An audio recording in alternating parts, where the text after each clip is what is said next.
Hello दोस्तों, कैसे हैं आप सब। उम्मीद करता हूँ अच्छे होंगे। देखिए, आज फिर स्वागत है आपका जीके की डेली डोज में, मेरे साथ मैं अमित सर। तो चलिए शुरू करते हैं जीके के 5 क्वेश्चनों का फुल विश्लेषण। पहला क्वेश्चन आपके सामने। पहला क्वेश्चन है, देखिए बड़ा इंटरेस्टेड क्वेश्चन है। बड़े बांधों के विषय में डैम, बड़े बांधों के विषय में कौन सा कथन सही है। फर्स्ट, इनकी सामाजिक समस्याएं हैं क्योंकि इनसे बड़ी संख्या में किसान और आदिवासी विस्थापित होते हैं। सेकंड, इनकी पर्यावरणीय समस्याएं हैं क्योंकि इनसे बड़े स्तर पर वनों का विनाश होता है और जैव विविधता की क्षति होती है। तो प्यारे बच्चों, आप सबको पता होगा कि जब भी डैम बने हैं तो डैम नो डाउट बहुउद्देशीय परियोजना का एक हिस्सा होता है, क्योंकि डैम बनाने से बहुत सारे जल विद्युत का निर्माण होता है। सेकंड, सिंचाई के लिए नहरें निकाली जाती हैं। तो डैम एक बहुउद्देशीय परियोजना है, उससे कुछ लोगों का कल्याण होता है। लेकिन जहां डैम कुछ लोगों का कल्याण करते हैं, राष्ट्र के विकास में डैम एक मुख्य भूमिका निभाते हैं, लेकिन उसी के विपरीत जो डैम हैं, बड़े बड़े डैम खासकर, वो सामाजिक रूप से और पर्यावरणीय दोनों ही रूप से कुछ नुकसान भी पहुंचाते हैं।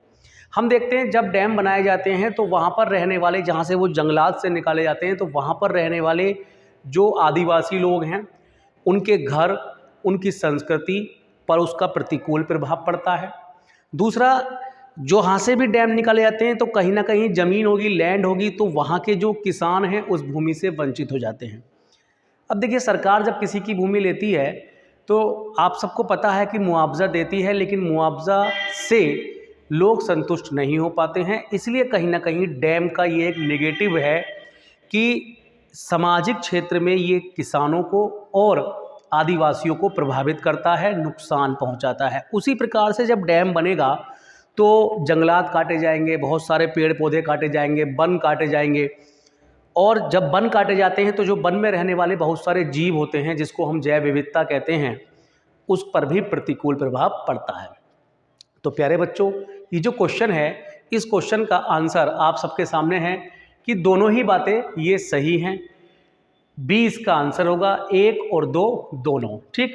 अब देखिए, इस क्वेश्चन से संबंधित कुछ अतिरिक्त जानकारी, एक्स्ट्रा इन्फॉर्मेशन आपके सामने है।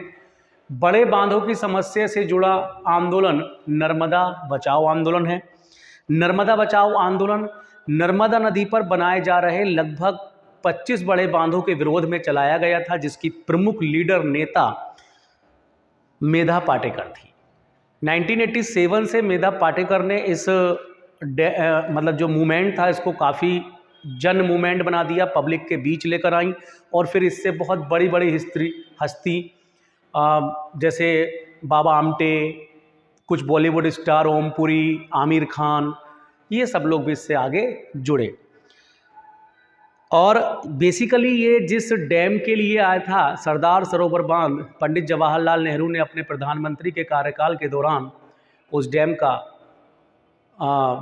उद्घाटन किया था, शिलान्यास, उद्घाटन तो अब हुआ है, उसका शिलान्यास किया था, और गुजरात में नर्मदा नदी पर वो बांध है। ठीक है।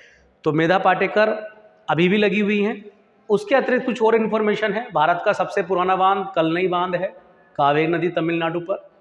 भारत का सबसे ऊंचा बांध टिहरी बांध है, बड़ा भी यही है। टिहरी बांध बड़ा भी माना जाता है भारत का। भागीरथी नदी पर है, उत्तराखंड में है। और भारत का सबसे लंबा बांध हीराकुंड महानदी उड़ीसा में है। ठीक है।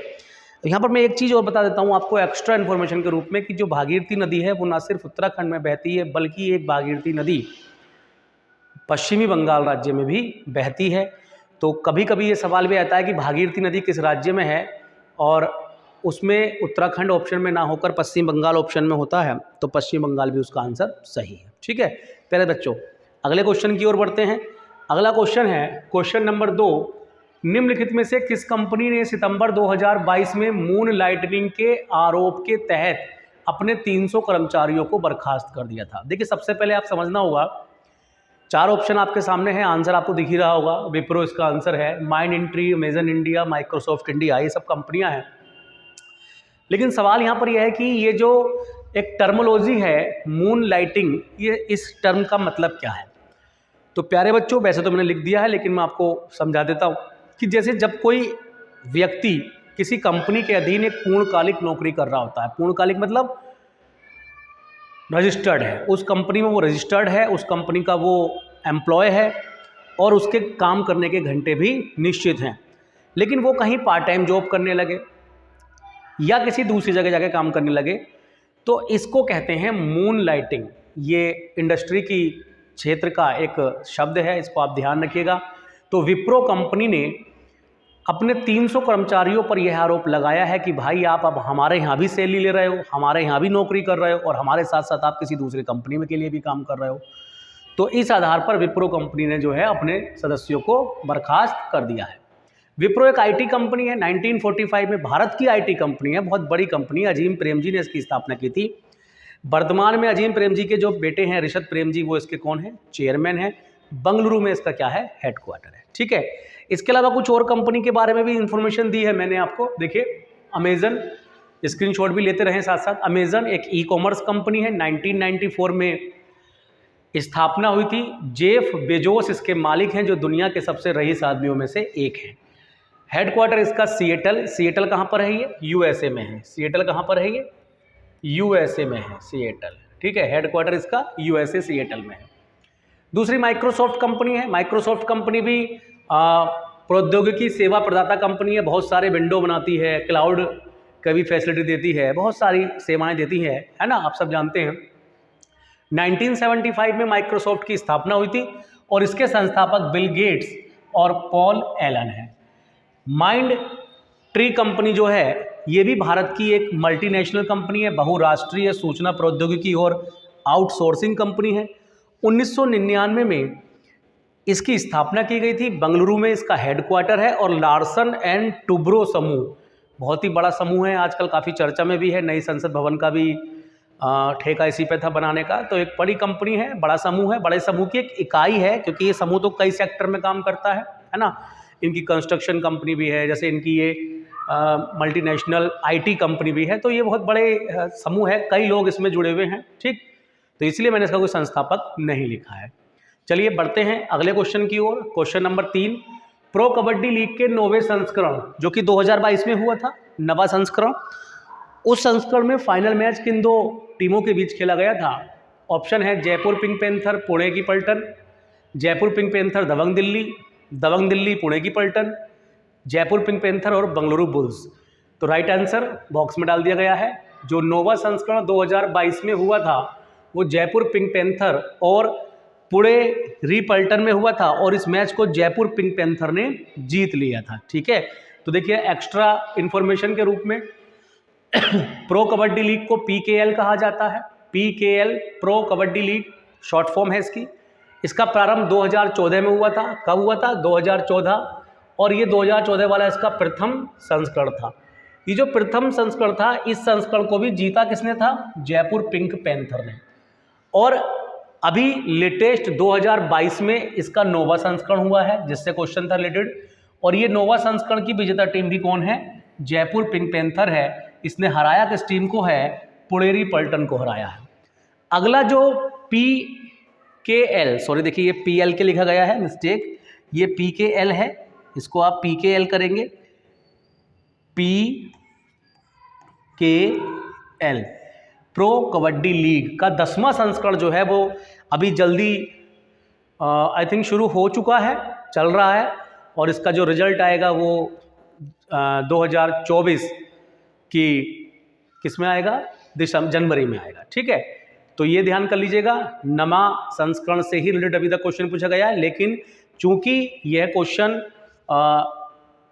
हाइप लिए हुए है, एक ट्रेंड मार्क क्वेश्चन है, तो जो ये 10वां संस्करण होगा 2023 वाला, जो कि 24 में इसका रिजल्ट आएगा, तो इस पर आप नज़र बना के रखिएगा, क्योंकि ये तो पुराना डेटा हो जाएगा, नया डेटा अगले महीने आपके सामने आ जाएगा। ठीक है, तो अगला क्वेश्चन बढ़ते हैं। क्वेश्चन नंबर 4, भारत में अंडमान निकोबार एवं लक्षद्वीप सहित मुख्य भूमि के समुद्री तट की लंबाई कितनी है? तो राइट आंसर आप पहले से ही सब जानते हैं, 7516। इसका मतलब ये है, देखिए इसका मतलब ये है कि भारत की मुख्य भूमि का, तो जो आप मैप दिखाई देता है जो आपको, है ना, तो भारत की मुख्य भूमि तो रहती है ये, लेकिन उसके साथ साथ मैं इसको एक आपको एक रफ समझा देता हूँ। देखिए, जैसे भारत की जो तट है वो गुजरात से शुरू होता है, आप सब जानते हैं कहाँ से शुरू होता है, गुजरात से, है ना। तो ये गुजरात से जो तट इसका शुरू होता है ये इस तरह से, तो आप सब जानते हैं कि इधर अरब सागर है, इधर अरब सागर है, ओके, इधर बंगाल की खाड़ी है, ये दो जलीय क्षेत्र हैं, बंगाल की खाड़ी है। नीचे आप जानते हैं कि नीचे हमारा हिंद महासागर है, हिंद महासागर है। तो तीन ओर से भारत का ये एरिया जो है जल से घिरा हुआ है। तो ये जो तट है, ये तट है, इस तट की लंबाई, अब देखिए इसमें इसे हम कहते हैं इसे हम कहते हैं मुख्य भूमि तट, ये मुख्य भूमि तट है। अब इसके अतिरिक्त आप सबको पता होगा कि कुछ ऐसे द्वीप भी हैं, जैसे इधर आप सब जानते हैं ये इस तरह से एक आकृति में फैला हुआ है, ये द्वीप है ना, इस तरह से फैला हुआ है। इधर लक्षद्वीप है अरब सागर में, और इधर बंगाल की खाड़ी में आप पता होगा आपको इस तरह से ये पूरा ऐसे फैला हुआ एक द्वीप है, ये इस तरह से कटा फटा द्वीप है, अंडमान निकोबार। तो जो आपसे क्वेश्चन पूछा गया है उस क्वेश्चन का यही मतलब है कि भाई मुख्य भूमि की तो बतानी है। अब मुख्य भूमि की जो तट की लंबाई है वो 6100 किलोमीटर हो जाती है।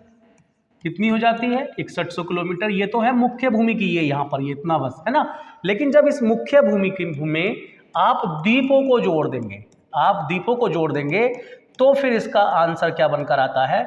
7516 किलोमीटर बनकर आता है। ठीक है, तो यही है उस क्वेश्चन का मतलब जो वो आपसे कहना चाह रहा है। तो आप ध्यान रख लेंगे इस बात को कि मुख्य भूमि प्लस द्वीपीय भूमि दोनों को मिलाकर जो समुद्र तट की लंबाई बनती है वही आपसे उसने क्या है एग्जाम में पूछा है। ठीक है, तो ये आप समझने का प्रयास करेंगे। ठीक है, तो इस तरह से आप देख रहे हैं, देखिए मैंने लिखा हुआ है भारत की मुख्य भूमि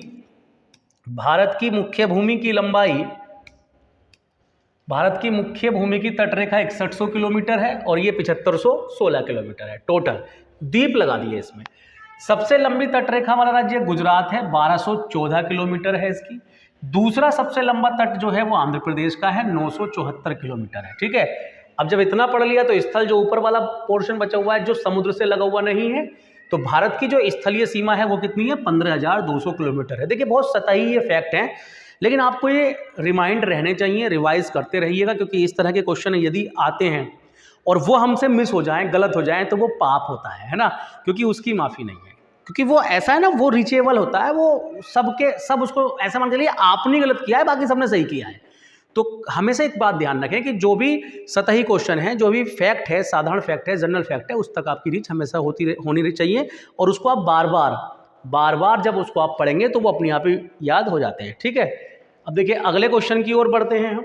अगला क्वेश्चन जो अंतिम क्वेश्चन है, क्वेश्चन नंबर 5, भारत में सितार के उस्ताद के रूप में किसे जाना जाता है? भारत के सितार के उस्ताद तो आप सब जानते हैं पंडित रविशंकर, इसमें ऑप्शन और भी हैं, पतंजलि हैं, बिस्मिल्लाह खां हैं, सितारा देवी हैं।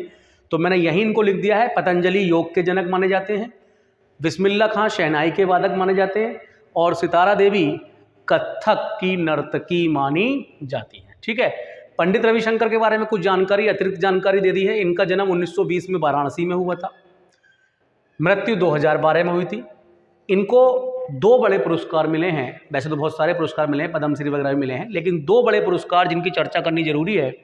भारत रत्न इनको 1999 में मिला है, और रेमन मैग्सेसे पुरस्कार जिसे एशिया का नोबेल भी हम कहते हैं, ये 1992 में मिला है। तो ये आप जो है देख लीजिएगा।